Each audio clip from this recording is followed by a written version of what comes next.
Televising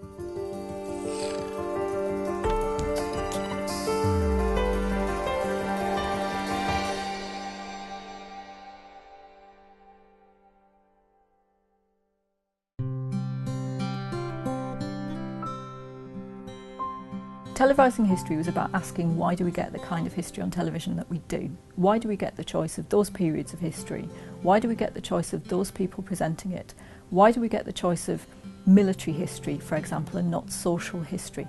And by trying to pick apart that, we were trying to get a sense of the choices made, not so much by programme makers, it turned out, but by commissioning editors and why they were being made.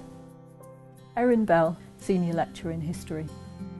Well, the project was led by Professor Anne Gray, who's Professor of Cultural Studies at the University of Lincoln. It was an interdisciplinary project in that I'm a historian, Anne's a cultural studies and television studies scholar. I identified and interviewed the historians who we interviewed for the project, and Anne identified and interviewed the media professionals, both commissioning editors and an awful lot of programme makers for the project. The major output is the co-authored History on Television book, which Professor Gray and I published in December 2012. Also in 2010, the edited collection Televising History Mediating the Past in Post-War Europe was a collection which we put together with scholars from across primarily Western Europe, all writing on factual history programming, giving a really interesting sense of the similarities but also the differences in how the past gets depicted.